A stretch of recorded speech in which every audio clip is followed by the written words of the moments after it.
আমি মাঝে মাঝে ভাবি, মানুষ হইয়া জন্ম লভিলাম, মানুষের করিলাম কি? আমি মানুষ রূপে জন্ম নিলাম, মানুষ হলাম, কিন্তু মানুষের জন্য কি করলাম? একদিন চিন্তা করতে করতে বাবার কাছে গেলাম, বাবা মানুষ হতে গেলে কি করতে হবে? বলে, বাবারে মানুষের সঙ্গে মেলামেশা করতে হবে। মানুষ ত্রিবিধ মানুষ বাঁচিয়া লবে, সেই মানুষের সঙ্গে মিশিলে তুমিও মানুষও হবে। তাহলে মানুষ হতে গেলে মানুষের সঙ্গে মেলামেশা করতে হবে, তাছাড়া তো মানুষ হওয়া যাবে না। দুটি হস্ত, দুটি পদ, দুটি চক্ষু, দুটি নাসিকার, দুটি কর্ণ, মুখ গহ্বর, দুটি পদ। মাঝে মাঝে ভাবি, এই জগতের মাঝখানে সত্য দেয়তে বিষ্ণু তেথাই যজতাং মুখই দাপরেতে পরিচর্যায়ং তদৌ কল হরিনাম সংকীর্তনায়। সত্য যুগে জীব ধ্যান ধারণা করেছে, তেথাই যার যোগ্য দাপরে পূজা।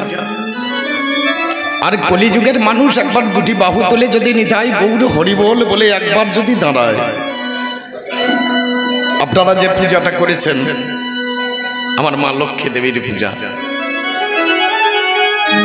লক্ষ্মী দেবীর পাশে যিনি থাকেন ওনার নাম হচ্ছে নারায়ণ। সৃষ্টির প্রাক্কালে যদি চলে যাওয়া যায়, সব থেকে বড় ভূমিকা যার, তিনি হচ্ছেন নারায়ণ। আমি প্রথম আসরে দাঁড়িয়ে, আপনারা যখন মাকে ডেকেই ফেলেছেন, আমি একবার বাবাকে ডেকে দেখি নাকি বন্দনা তো একটু গাইতে হবে। একবারে দেখা দাও ও হে প্রভু, ও হে প্রভু নারায়ণ,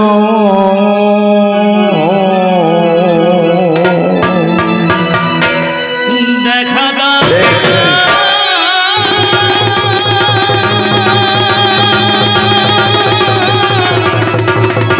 দেখা দাও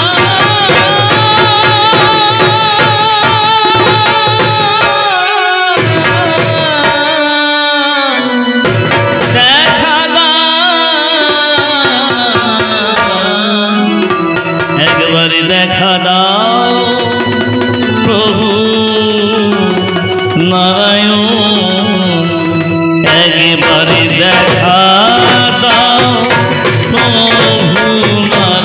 নারায়ণ, একবারে দেখা দাও প্রভু নারায়ণ, একবারে দেখা দাও প্রভু নারায়ণ, একবারে দেখা দাও প্রভু নারায়ণ, একবার দেখা দাও প্রভু নারায়ণ, একবার দেখা দাও প্রভু নারায়ণ, একবার দেখা দাও প্রভু নারায়ণ, একবারে দেখা দাও। এখানে আমার অনেক বাবারা এসেছেন, অনেক আমার দাদারা এসেছেন, আমার মায়েরা এসেছেন। আপনাদের কাছে আমি জিজ্ঞেস করছি, আপনারা কেউ কোনোদিন ভগবান দেখেছেন?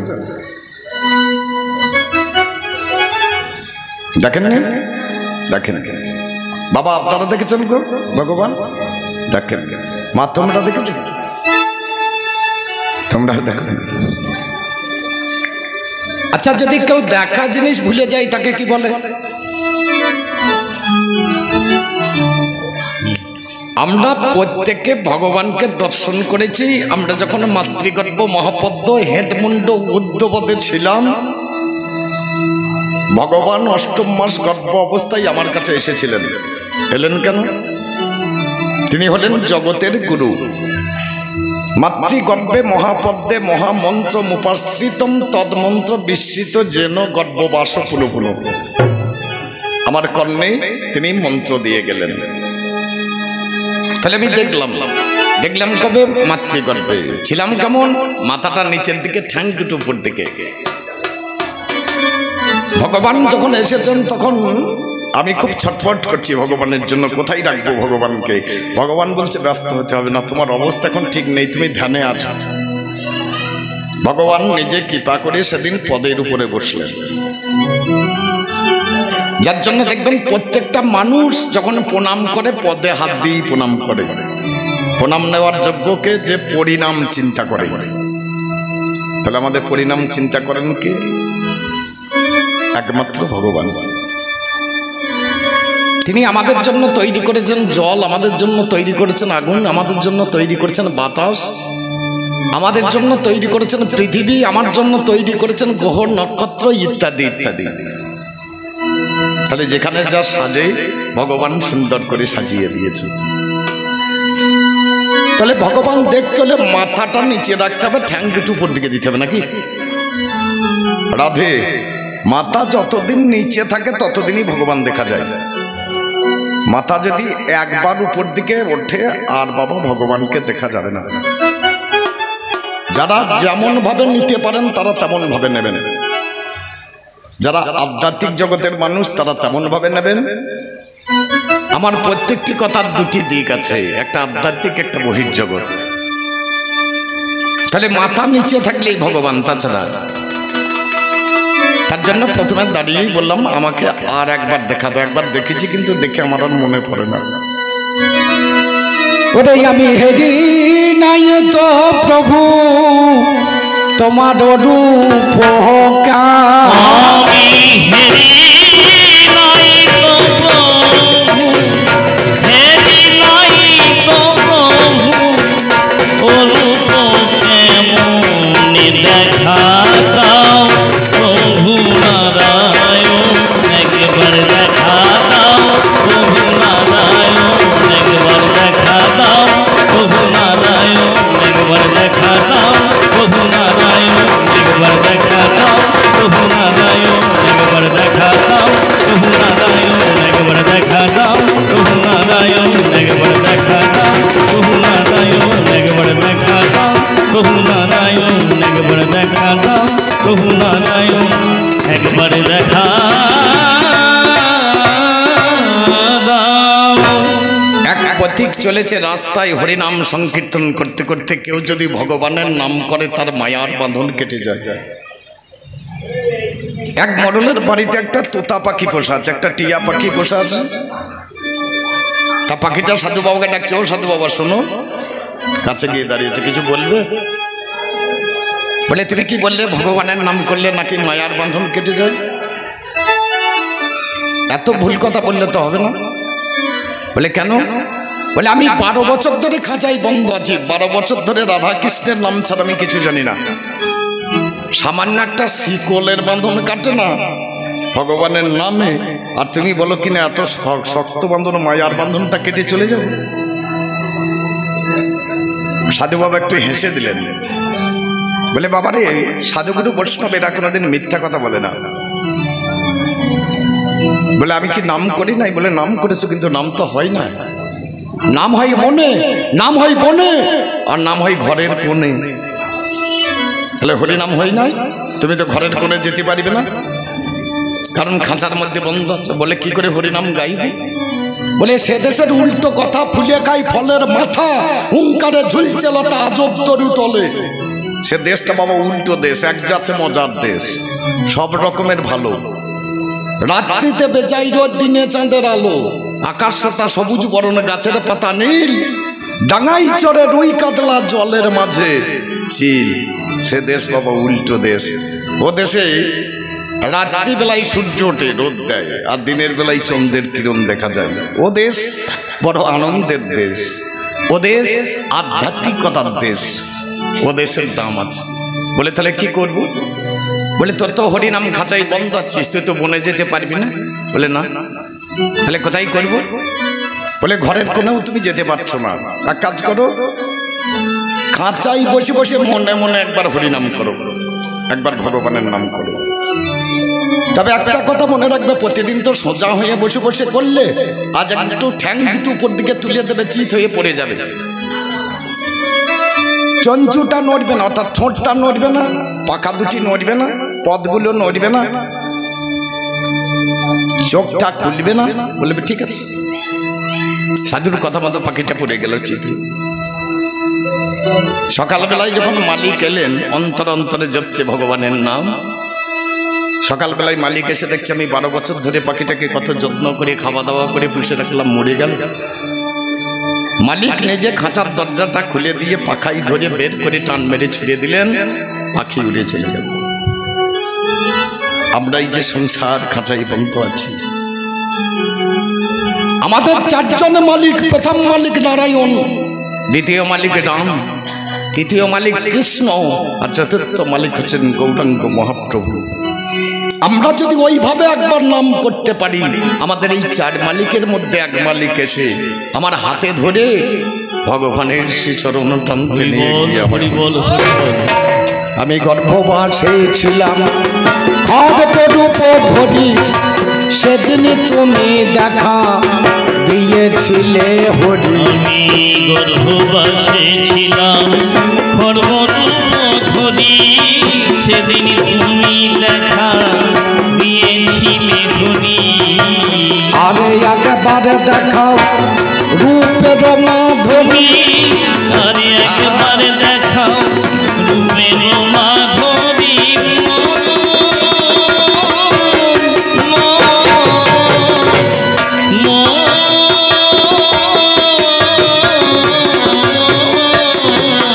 ভগবান আরে একবার দেখাও তোমার রূপের মাধুরী, নয়ন ভরে একবার করি দর্শন। আমি নয়ন ভরে একবার, নয়ন ভরে একবার করি দর্শন।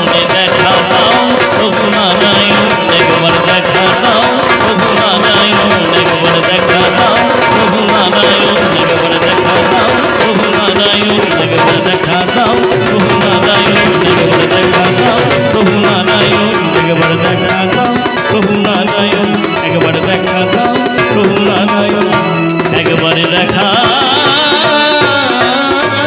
দাও। আপনাদের এখানে যে মিস্ত্রি মশাই আমার লক্ষ্মী মাকে করেছে তার হাতটা খুব সুন্দর, আমি এসেই বলেছি ছেলেগুলোকে, নাকি বলুন? এর ছাঁচ কটা আছে? একটা দুর্গার, একটা লক্ষ্মীর, একটা সরস্বতীর, একটা গণেশের, একটা মুখ তমুক, নাকি ছাঁচ কটা আছে? 100টা আছে, তার বেশি তো নয়, 200 আছে। এসে বলছে বাহ, তোমাকে সাবাস না দিলে হবে না। এই মিস্ত্রিকে যদি সাবাস দিই, আমাকে যে তৈরি করেছে তাকে কি দেবে? একই ছাঁচ, একই মাটি, ভারতবর্ষের লোক আছে 144 কোটি, কারো মুখের সঙ্গে কারো মুখের মিল নাই, এক ছাঁচে মাল ভরি দিয়ে বের করে দিচ্ছে। সে কত বড় কারিগর! যিনি আমার নারায়ণ, তিনি আমাকে যখন তৈরি করলেন, একই মাটি আর একই ছাঁচ, সেই ছাঁচের উপরে যাকে যখন ভরে দিয়েছেন, কিন্তু কারো মুখের সঙ্গে কারো মুখের মিল আছে আজ পর্যন্ত। তাহলে সেই কারিগরকে, একে যদি ধন্যবাদ দিই, তাকে কি দেবো? তাহলে যে জায়গাটাই যেটা দেওয়ার সেটা আমরা দিই না। আমরা বাবা সেজে বসে আছি, ছেলে তো মানুষ করতে পারি না, আপনারা হয়তো পারেন, আমি পারি না। ছেলে যদি মানুষ করতে পারতাম, মা বাবার জন্য আজকে বৃদ্ধাশ্রম খোলা হতো নাকি? তা তো হতো না। আমার জগৎ পিতা নারায়ণ যেদিন আমাকে পাঠাবেন মনে করলেন, তিনি ভাবলেন রসরাজকে পাঠাবো জগতের বুকে, রসরাজ গিয়ে খাবে কি? তাহলে যে বাবা হবে তার কত চিন্তা ভাবনা দেখুন। ছেলেটাকে তৈরি করলেই তো হবে না, ছেলেকে পাঠিয়ে দিলেই হবে না, তার খাবার চিন্তাটা আগে করতে হবে। বলে চাষার যখন জন্ম নেই জল খাবার যাই মাঠে, চাষার জন্ম নেই জল খাবার চলে গিয়েছে। আমি যখন জন্ম নেই নাই, মাতৃগর্ভে ঢুকে আছি, তখন ভগবান কৃপা করে তিনি আমায় মায়ের স্তনভাণ্ডে ক্ষীরসুধা পাঠিয়ে দিলেন, কারণ আমি জন্মমাত্রই সেটা পান করব। এর জন্য তার নাম হলো কৃপাময়, তার নাম হলো দয়াময়, তার নাম হলো করুণাময়।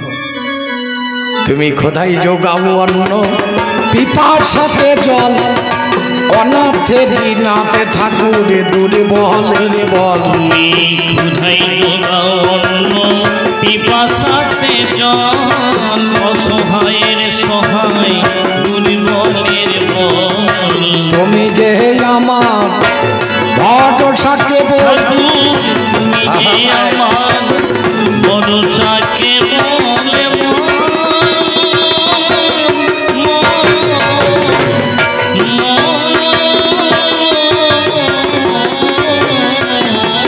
ভগবান তুমি যে আমার ভরসাকে বল, কৃপা করে দিও যুগল চল। তুমি কৃপা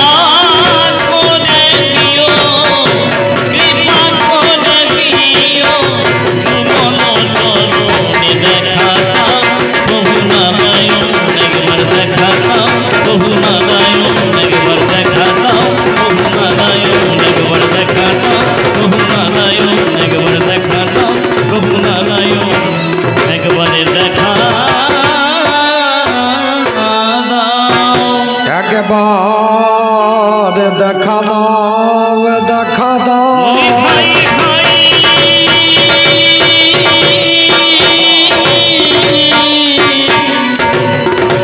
মুড়ি মুড়ি দেখা দাও দেখা দাও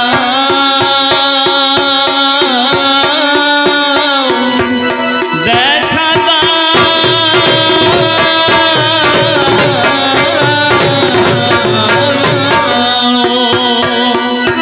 আমার অজ্ঞানটা তো মন নাচি একবার আছি দেখা দাও আমার অজ্ঞানতা তমন আসি একবার আসি দেখা দাও আরে ঘুমায়ে তুমি থেকো না প্রভু একবার প্রভু আসি দেখা দাও তুমি ঘুমালে ঠাকুর জগতে ঘুমাবে একবার প্রভু আসি দেখা দাও তুমি ঘুমালে তোমার সন্তান ঘুমাবে একবার প্রভু আসি দেখা দাও তুমি ঘুমালে ঠাকুর সন্তান ঘুমাবে একবার প্রভু আসি দেখা দাও প্রিয় দাসে যুগলে চরণে ঢেলো একবার প্রভু আসি দেখা দাও আমার আগের আগে যেন বসে একবার প্রভু আসি দেখা দাও বসে দিন আমার প্রাণের কানু একবার বাবা প্রভু আসি দেখা দাও শুনবো সামের মোহনে বেনু একবার প্রভু আসি দেখা দাও আরে তো কিছুই আমি চাই না ঠাকুর একবার প্রভু আসি দেখা দাও একবারে প্রেমানন্দ বলবো হরি একবার প্রভু হরি আসি বল হরি দেখা বল দাও আমি প্রেমানন্দে বলবো হরি আমি কোথায় ছিলাম কোথায় এলাম আবার কোন দেশে বাজাবো কোথায় গেলে মনের শান্তি আমি খুঁজে পাবো গতকালকে ছিলাম আমি কেশে বাঁধরায় আজকে এলাম আপনাদের গ্রামে আপনাদের জানাই কালকে যাব বাজারে ঠিকানাটা কত সুন্দর দেখুন। কাল ছিলাম কেশিয়াবান্দ্রায়, আজ এসেছি আপনাদের এখানে করজ গ্রামে, কাল যাবো আবার বাজারে, পাশাপাশিতেই আছে। তাহলে আমার ঠিকানা আছে। কাল ছিলাম কাটোয়ার পাশে, আজ এসেছি আপনাদের এখানে, কাল ওখানে যাবো। আমি কোথায় ছিলাম? একদিনে ছিলাম বাবার মাথায় 4 মাস 4 দিন সেখানেতে ভালো ছিলাম, ছিল না তো ঋণ। বাবা একদিন মায়ের সঙ্গে পাশা খেলতে গেল, পাশা খেলার নিয়ম আছে জানেন শুধু দল। এই পাশা জুয়ো এগুলা যারা খেলে, এই পাশা খেলাটা তৈরি করেছিলেন আমার বাবা মহাদেব। উনি খেলতেন পার্বতীর সঙ্গে। আমার বাবা একদিন মহাদেব সেজে আমার মায়ের সঙ্গে পাশা খেলতে গিয়ে, তাহলে হেরে গেলে পরে কিছু দিতে হবে। বাবা সেদিন মায়ের কাছে হেরে গেল ভাই, আমায় সেদিন মায়ের কাছে বাবা ছেড়ে দেয়। মাতৃ করতে গেলাম চলে 10 মাস 10 দিন, বড় শান্তিতে ছিলাম, আমার কেটে গেল দিন। 10 মাসে 10 দিন পরে আমার মাও ছেড়ে দিল, আমি জগতেতে এলাম চলে জানেন শুধু দল। ধীরে ধীরে বড় হলাম, 5 বছর বয়স হয়। 5 বছর আমার বয়স, বাবা বলছে স্কুলে যাও, পড়াশোনা শিখতে হবে। পড়াশোনা শিখলাম যখন 20-22 বছর বয়স, তখন একটা বাঁদিকে একটা জোট এনে বাবা আমার জোর লাগিয়ে দিলেন। ভালো বাবা হলাম, দাদু হলাম, বয়স হয়ে গেছে 70 কাছাকাছি, এবার যেতে হবে। এখানে অনেক মানুষ বসে আছেন, কোথা যাবো সেই ঠিকানাটা আপনারা কেউ জানেন? এতদূর পর্যন্ত ঠিকানা আছে, এরপরে যাবো কোথায়? আসার রাস্তাটা এতদূর পর্যন্ত সবাই জানে, বাবাই আর পাওয়া যাবে না।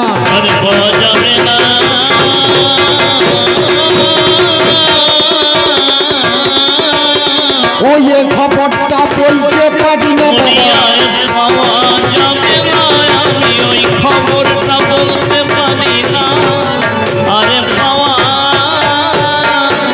যদি জানতে হয় তাহলে শ্রী গুরু বৈষ্ণবের কৃপা চাই, তাছাড়া এই জিনিস জানা যাবে না। আশ্রয় করিয়া বন্ধু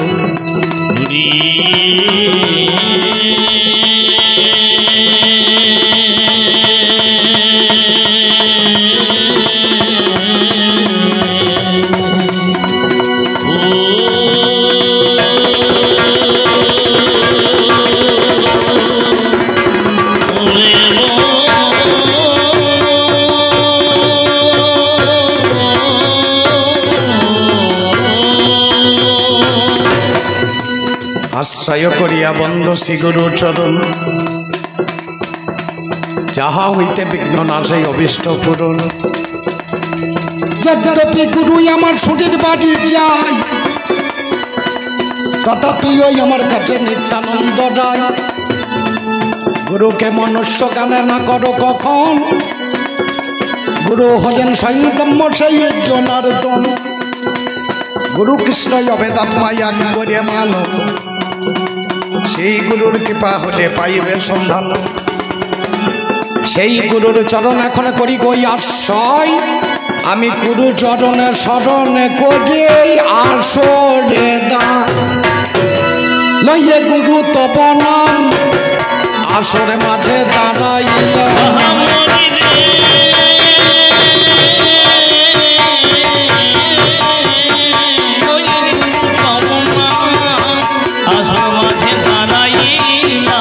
লইয়ে গুরু তব নাম আসরে মাঝে দাঁড়াইলাম।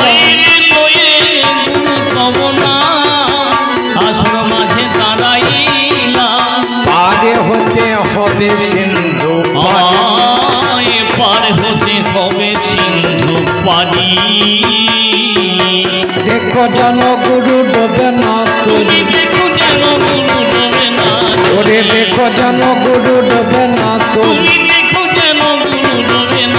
আমি তোমার নামে ভাষায় কাঁদব, দেখো যেন গুরু ডোবে না তুমি, তোমার নামে ভাষায় কাঁদব করি, দেখো যেন গুরু ডোবে না তুমি। এখন বন্দনা গানে দিলাম ছেড়ে,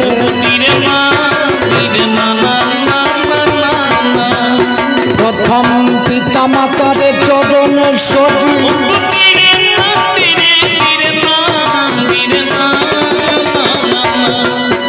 আমি যাদের গর্ভে জন্মনি,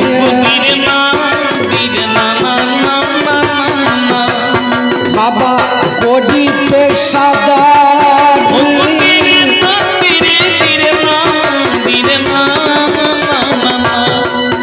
আমার শিক্ষা গুরু দীক্ষা গুরু, করি চরণ বন্ধ।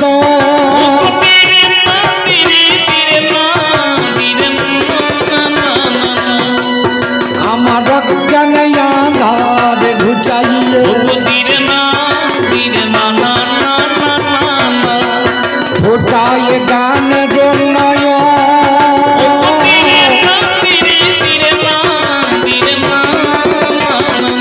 ব্যাস এইটুকু আমার বন্দনা গান, এটা আমার নিজের গান, এর নাম বন্দনা, এ তার মন্দ না। একটা কৃষক প্রথমেই জমিতে গিয়ে তার বীজ বপন করে দিতে পারবে, তাকে কয়েকটা চাষ করে জমিটাকে সুন্দর করে নিয়ে জমি তৈরি করে নিয়ে তারপর কবি গানের ধারাবাহিকতা ঠিক সেই রকম। বন্দনা গান একটু না করলে পরে বাবার তলায় যদি ভিড় না থাকে, উপরে ঘর করে তো লাভ হবে না, ঘরটা পড়ে যাবে। এবার কি হবে বাবাই আপনাদের কবি গান, আপনাদের কবি গান।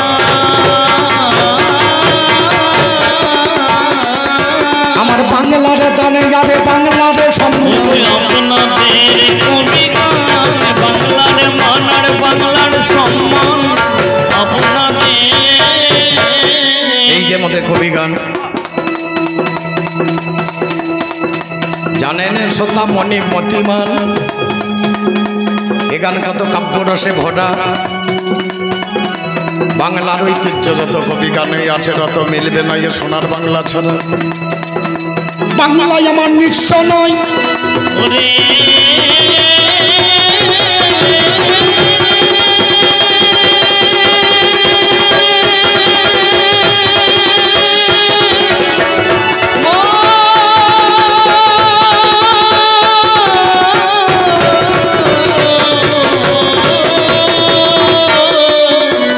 ভাব দিয়েছে বিশ্বময় সেই ভাবের গভীরতা কত।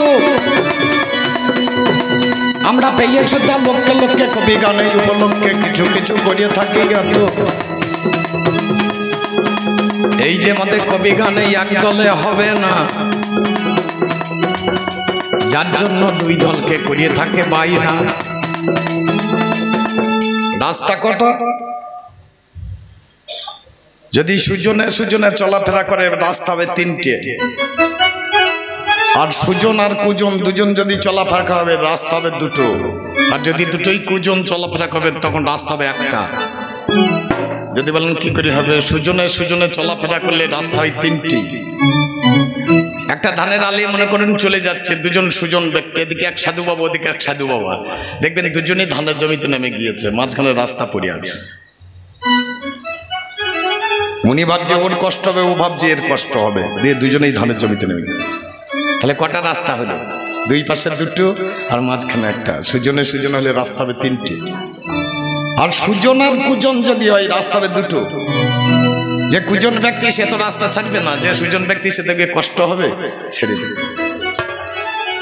যখন কুজন কুজন দুজনেই কুজন হয়ে যাবে, এ বলবে আমি ছাড়বো না, ও বলবে আমি ছাড়বো না, তখন কি হবে সামনে? বাবা ধাক্কা ধাক্কি লেগে যাবে,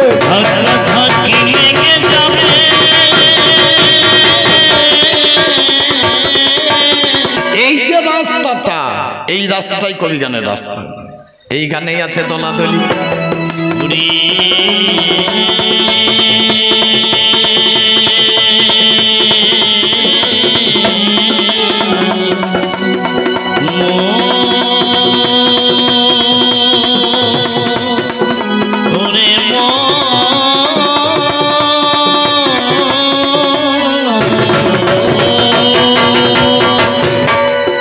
গানে আছে বলা বলি, যেখানেই দেখবেন দলাদলি সেখানেই দেখবেন বলা বলি। কবি গানের ধারাবাহিকতা লক্ষ্য করুন, আমার দল যেদিকে বসে আছে ওর দল সেদিকে বসবে না, এখানে দলাদলি আছে। যেখানে দলাদলি আছে সেখানে বলা বলি আছে। দুটি রাজনৈতিক দল এসে মনে করেন মাঝখানে দাঁড়িয়ে গেছে, এরা বলছে রাস্তা ছাড়, ওরা বলছে রাস্তা ছাড়, এ বলছে ছাড়বো না, বলছে ছাড়বো না। তাহলে দলাদলি হলে বলা বলি, বলা বলির পর ঠেলা ঠেলি, এরা ঠেলবে ওরা ঠেলবে, এরপরে গালাগালি হবে মহাশয়। এবার ফেলা ফেলি ঠেলা ঠেলি অনেক কিছুই হয়। তাহলে পাল্লাদারে গালাগালি আছে। আমরা দুজন মধু করে জানাই আপনাদের পাশে, কোনোদিন বা রামায়ণে, কোনোদিন বা বেদ পুরাণে, কোনোদিন রামরসায়নে আমরা পাই গান, কোনোদিন বা মহাভারতে উঠে থাকে তান, কোনোদিন চৈতন্য চরিতামৃতে ঢোলটা, কোনোদিন চৈতন্য চরিতামৃতে বাবা লেগে যাই লড়াই। মহাপ্রভু রামানন্দ আমরা দেখতে পাই। আজকে আপনাদের মনের আশা, আজ গান দিলেন এমন জায়গায়, এ গান গাইতে পারবো হাগো বাবা। গান মহাভারতে,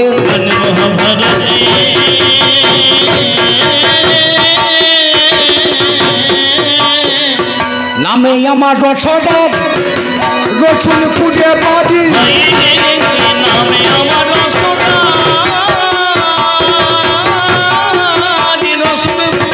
বাড়ি, মহিলেশ্বরে থানায় আমার জানাই প্রকাশ করে মৌরেশ্বর থানায় আমার জানাই প্রকাশ করি। এখানে মানুষ খুব বুদ্ধিমান, আমার গাড়ি চাপিয়ে দিচ্ছেন মহাভারত। যা আছে যা নাই ভারতে তা আছে মহাভারতে। আমি বাস করি কোথায়? ভারতে। আমাকে যদি জিজ্ঞেস করেন গোটা ভারতবর্ষে কোথা কি হয়েছে আমি খবর দিতে পারবো? ছেড়ে দেন ওটাকে। আমার রাজ্য হচ্ছে পশ্চিমবঙ্গ, যদি জিজ্ঞেস করেন পশ্চিমবঙ্গের খবরটা দাও, দিতে পারছি না। ওটাকেও ছাড়ুন, আসুন ব্লকে, মৌরসর 2 নম্বর ব্লক, আমার ব্লকের খবরও দিতে পারছি না। ব্লক ছাড়ুন, পঞ্চায়েতে চলুন। আমার 42খানা গ্রাম আছে একটা পঞ্চায়েতে, বলতে পারবো না। ওদেরকে বাদ দিন, গ্রামে চলুন। 146টা ঘর আছে আমার গ্রামে মাত্র, যদি জিজ্ঞেস করেন বলতে পারবো না। আমার পাড়াতে চলুন, পাড়াতে ঘর আছে 34টা, তার মধ্যে 34টা ঘরের খবর বলতে পারবো না। ওটাকে বাদ দেন, এবার আমার ঘরে চলুন। আমি, আমার স্ত্রী, ছেলে, আমার বৌমা আর আমার বাবা মা নেয়, তাহলে আমরা 5 জন। এই 5 জনের খবর আমি ঠিকঠাক বলতে পারবো না, ওটাকে বাদ দেন। এবার আমার ফাঁকে চলুন। আমার কোথা ক্যান্সার, কোথা যক্ষা, কোথা কি ঢুকে আছে আমি জানি না। যে নিজের খবর বলতে পারে না, তার ঘরে মহাভারত চাপিয়ে দিলেন, সে গাইবে কি করে? বাবু মজার কথা না। যে নিজের খবর দিতে পারে না, তার ঘরে চেপেছে মহাভারত। ঘরে চেপেছে মহাভারত। আজ মহারথী, আরে মহারথী, তার ঘরে চেপেছে মহাভারত। মহারথী মহারথী, তার ঘরে চেপেছে মহাভারত। একদিকে কর্ণ আর একদিকে অর্জুন। আপনারা শুনলেন, আমার কমিটির দাদারা বলেছেন, অর্ডারটা করেছেন কিন্তু বর্ডারটা করেননি। এই বর্ডারটা শ্রোতাদের জন্য পড়ে আছে। বলুন, আমি কর্ণ সাজবো না আমি অর্জুনের হয়ে দাঁড়াবো? বলুন। এরা বলছে কর্ণ, ওরা বলছে অর্জুন। অর্জুনই বলি নাকি? আমি অর্জুনের ভূমিকায় দাঁড়াইলাম। অর্জুনের ভূমিকায় দাঁড়াইলাম। এই যে মহাভারত কানা দেখছেন, এই মহাভারত কানা লিখেছিলেন কৃষ্ণ দ্বৈপায়ন বেদব্যাস। একদিনে বেদব্যাস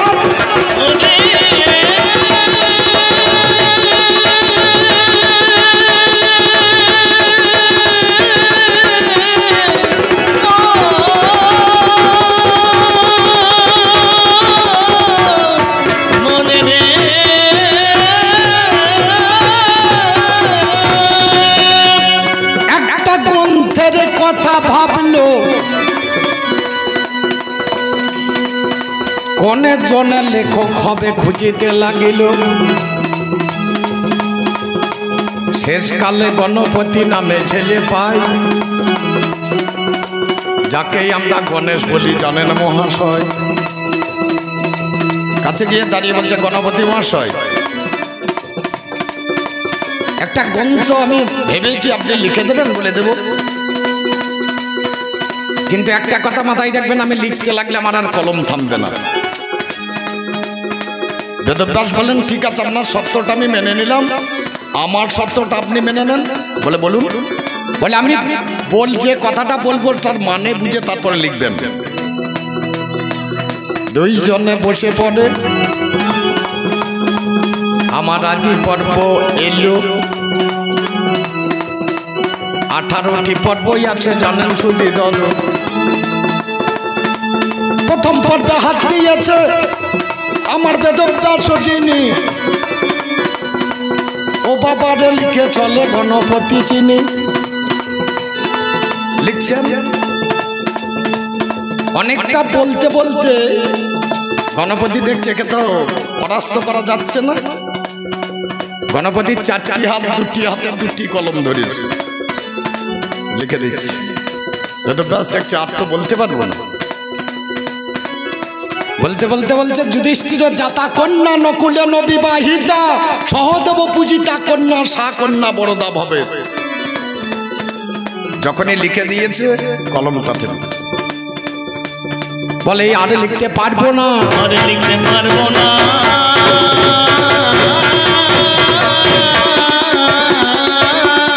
বলে কেন লিখতে পারবেন না? বলে আপনি বললেন যেটা মহাকাব্য হবে, তো মহাকাব্য হবে না।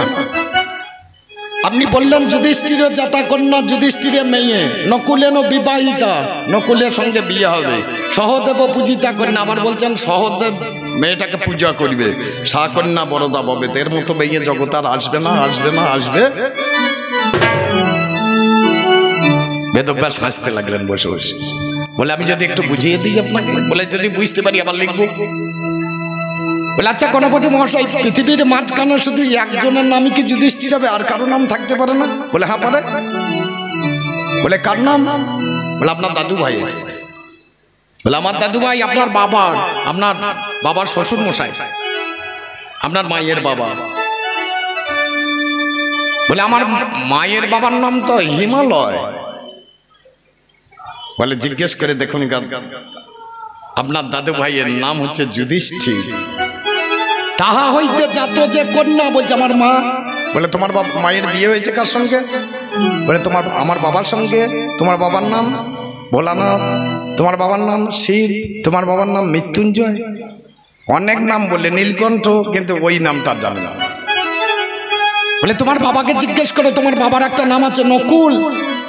সহদেব পূজিতা কন্যা, স্বর্গের দেবতাদের বলে সহদেব, স্বর্গের দেবতারা ওই মেয়েটাকে পূজা করবে, সা কন্যা বরদা ভবে। এর মতো কন্যা জগতের বুকে আর আসবে না, আসবে না, আসবে।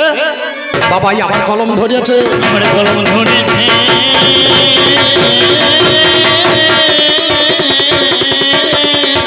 আদি পর্ব, এরপরেই দিলেন বন পর্ব। বলতে লেগেছে খুব বলছে তারা, কিন্তু লিখেও ফেলছে। গণপতি লিখছে, লিখতে লিখতে এত তাড়াতাড়ি লিখছে বেদব্যাস আর জোগাতে পারছে না, তখন খুব রাগ হয়ে গেছে। গোমাংস পতিতাং দিষ্টা খণ্ড খণ্ড মহিতলে কাপসিবা ঘিন্নতি পশ্যতি পণ্ডিত জোনা। কলমগুলো ছুঁড়ে ফেলে দিয়েছে গণপতি। সনাতন ধর্মের মাঝখানে এই গোমাংসের কথা উল্লেখ হবে না। বলে গোমাংস পতিতাং দিষ্টা খণ্ড খণ্ড মহিতলে কাকসিবা ঘিন্নতি, কাকসি গালে ওই মাংসটাকে ঘৃণা করছে।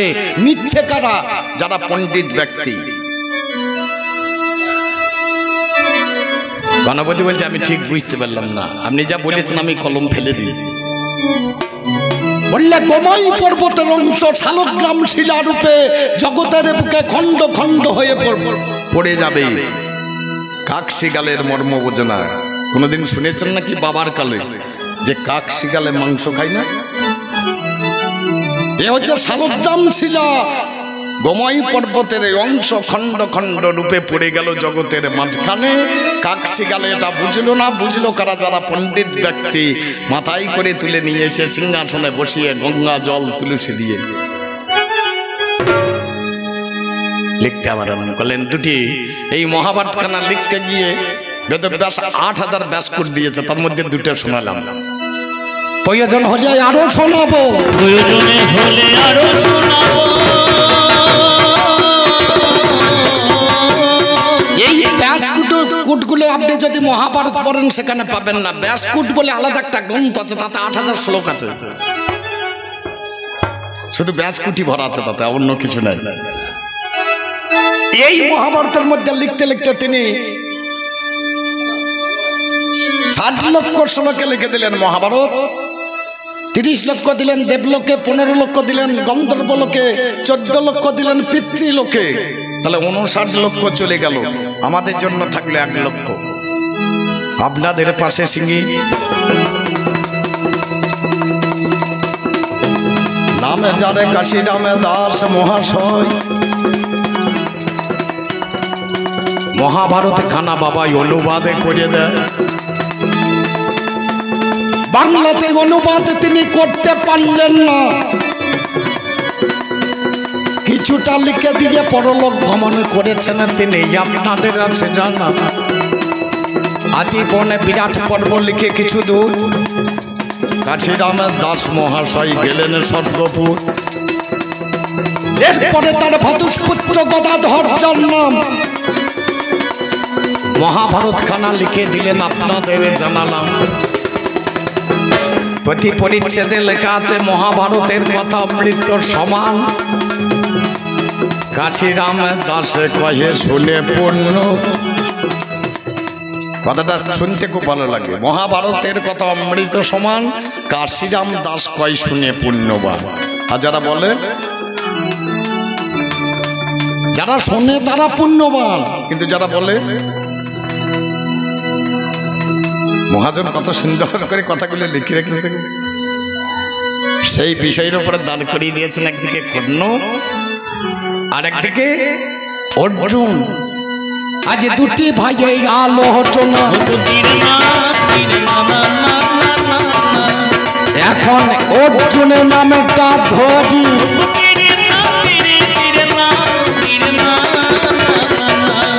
ওরে মাতায় আমার কুন্তি দেবী,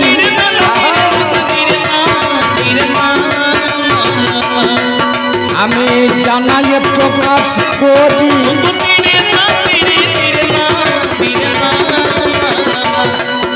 গোপিতায় আমার পাণ্ডু রাজা, আমার আছে চারটি ভাই।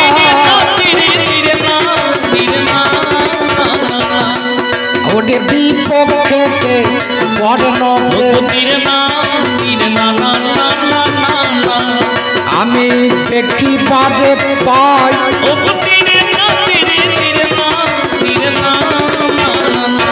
প্রথম সম্পর্ক কর্ণ হচ্ছে আমার দাদা। যদি বলেন দাদা কি করে হয়, আমার দাদা দুর্যোধনের বন্ধু হচ্ছে কর্ণ। তাহলে আমার দাদার যদি বন্ধু হয় আমার কে হবে? নিশ্চয়ই দাদাই হবে নাকি? আমার দুর্যোধন দাদার বন্ধু হচ্ছে কর্ণ, সেই কারণে আমার দাদা। এই যে দাদা ভাইয়া লেগেছে, দাদা ভাই লেগেছে।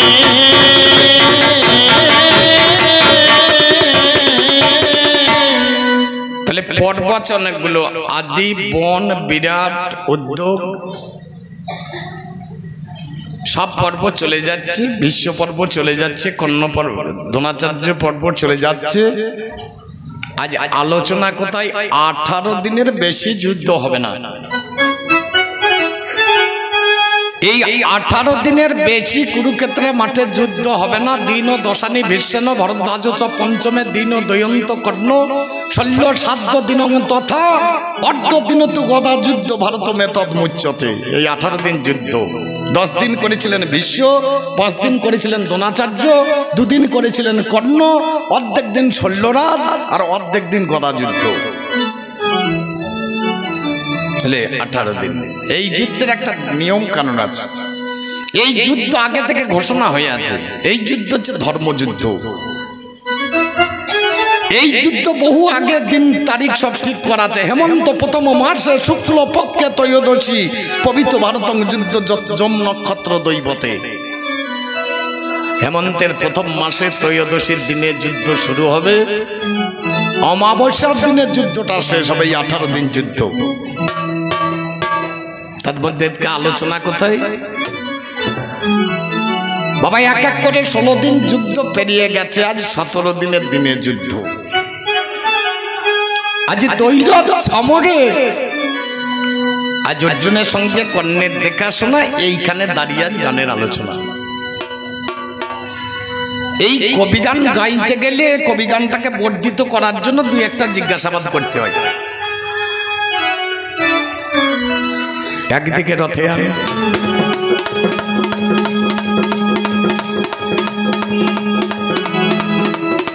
আমার রথে আছে সেই কালো সোনা, বিপক্ষে দাঁড়িয়েছে দাদা ভাইয়ের কর্ণ, দিয়ে যাই ঠিকানা। দৈরথে সমর। এই যুদ্ধে এসে দাদা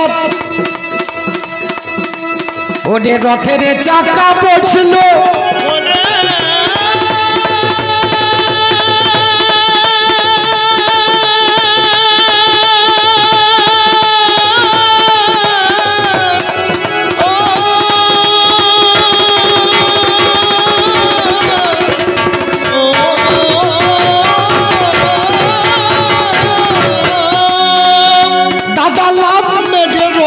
থেকে মাটিতে পড়িল।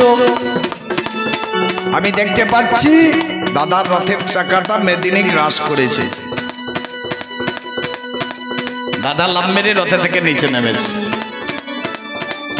এত চেষ্টা করছে দাদা চাকা তুলতে পারছে না। দাদা গো